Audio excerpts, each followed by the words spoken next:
Chalky plank, education, nothing less. Initial hooks की तरह हमारे पास में फाइनल हुक्स भी होते हैं। फाइनल हुक्स हमारे पास में एन और एफ के लिए रखते हैं। एक राइट मोशन का जो हुक होता है वो राइट मोशन का हुक फाइनली अगर ऐड होता है किसी स्ट्रोक में तो वो रिप्रेजेंट करता है एन, एड्स एन। जैसे कि बेन,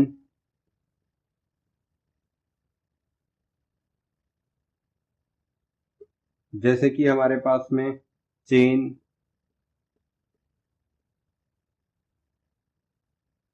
मोशन राइट जा रहा है इस तरीके से, ये हमारा राइट मोशन है। इस तरीके से अगर हमारा हुक घूमता है तो वो एन को रिप्रेजेंट करता है।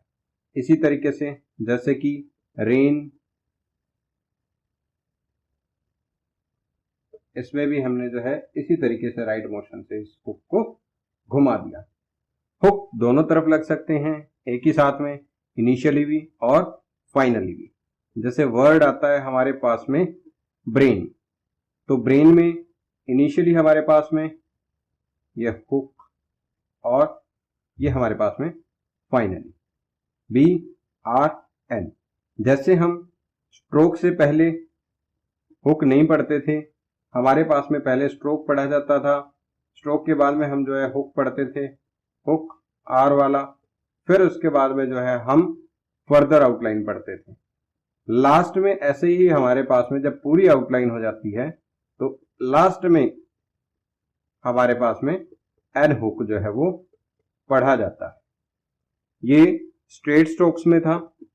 जैसे हमारे पास में स्ट्रेट स्ट्रोक्स में होता है हुक एन का, वैसे ही कर्व स्ट्रोक्स में भी होता है।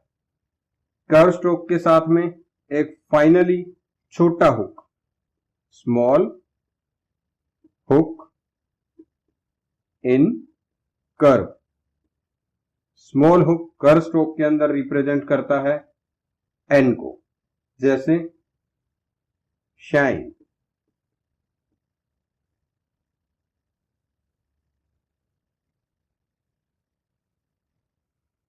जैसे कि हमारे पास में है मून,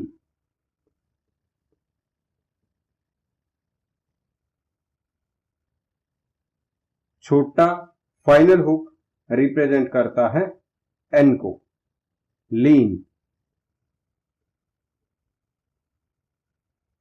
ये लाइन को काटते हुए बनेगा लीन।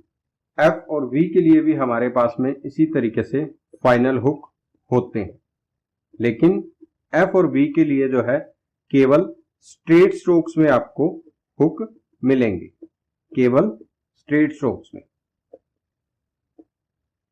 जैसे बफ,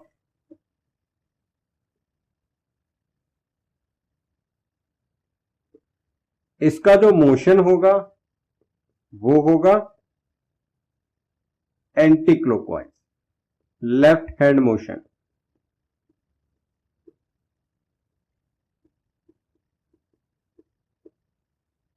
उसके अलावा इसके अंदर टफ साउंड, TOUGH, टफ। इसके अलावा यहां पर केव,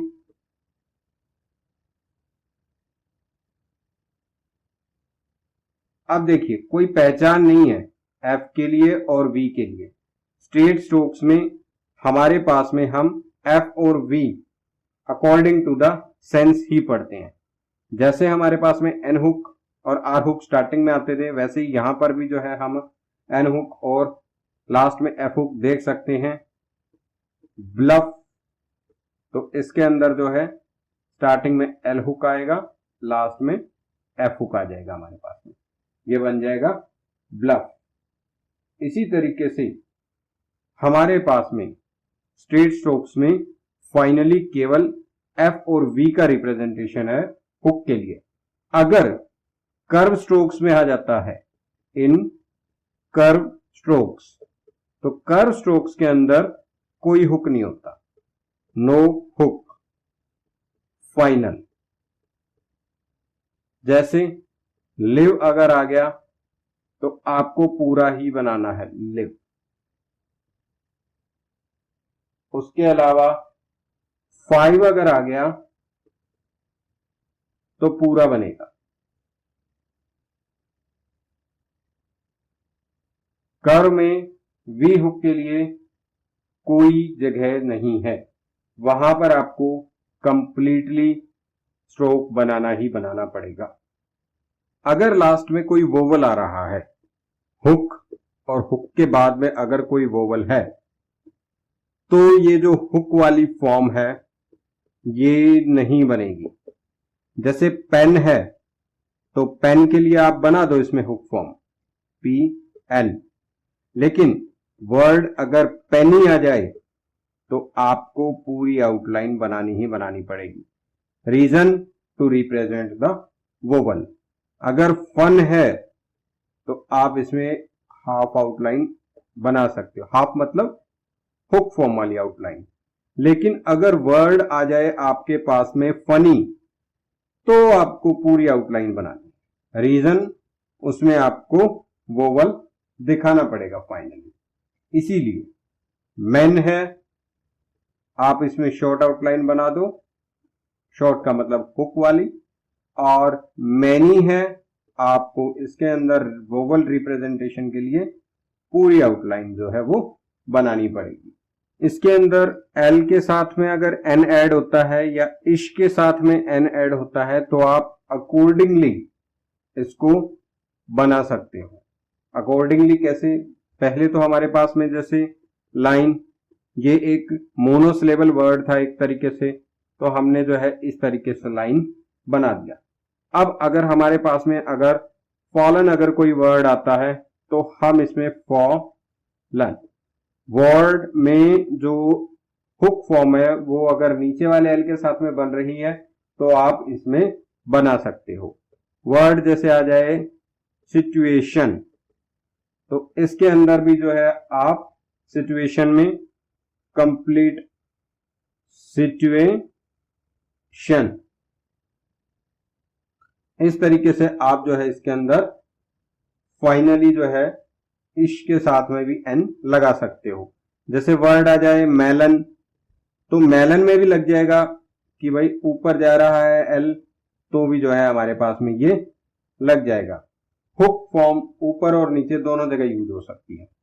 उसके अलावा हुक को हम बीच में भी यूज कर सकते हैं।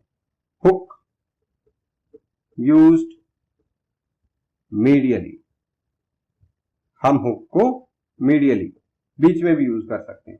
जैसे हमारे पास में आ जाता है वर्ड प्लेंटी, तो आप इसके अंदर प्लेंटी, इसके अंदर जो है हुक यूज बीच में किया जा सकता है। डिवाइड, इसमें भी आप यूज कर सकते हो डी, ये बाहर वाली फॉर्म के साथ में वाइड। अब इसी तरीके से रेफर, इसके अंदर भी आप जो है इसमें यूज कर सकते हो रेफर। और भी वर्ड्स हैं इसके अंदर, उसमें आप बीच में हुक यूज कर सकते हो। डिफेंस, डिफेंस में भी यूज हो जाएगा defence.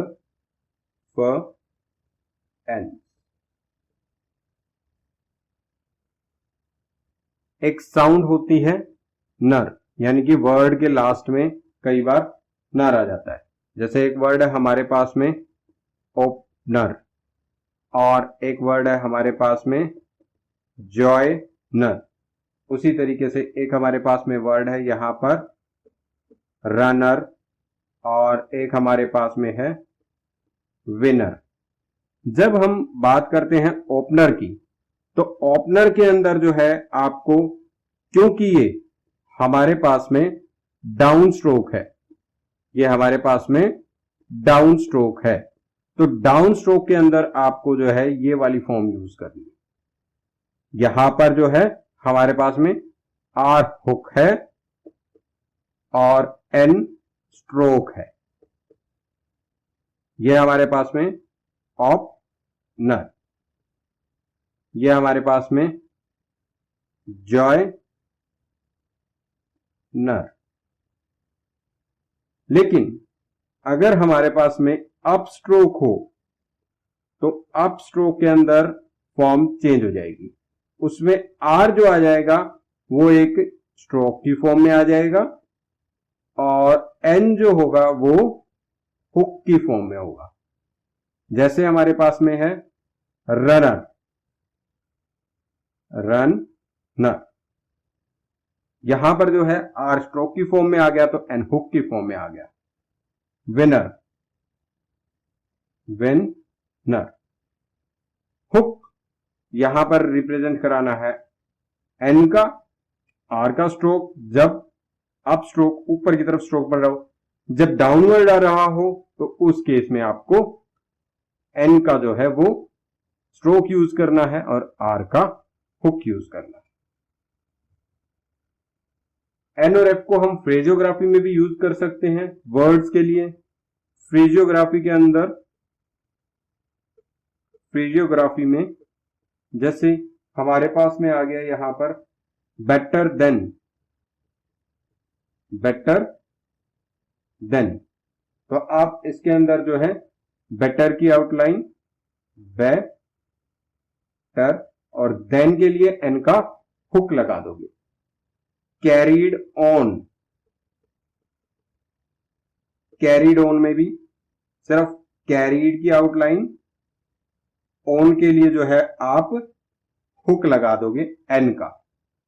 Out of, out of में भी ऐसा ही होगा, आउट ऑफ आपको एफ का हुक लगाना है। विच हैव, विच हैव में भी इसी तरीके से है, आपको विच बनाना है और हैव का वी का हुक लगा देना है बस। इस तरीके से जो है I had been, I had been, इसको भी हम रिप्रेजेंट करा सकते हैं आई हैड बीन को, आई हैड बीन। यहां पर हम केवल एन का हुक लगाएंगे। इसमें एक और वर्ड हो सकता है I have been, I have been, N का इसके अंदर केवल हुक लगे। If my videos are knowledgeable, then do not forget to subscribe, share, like, and comment.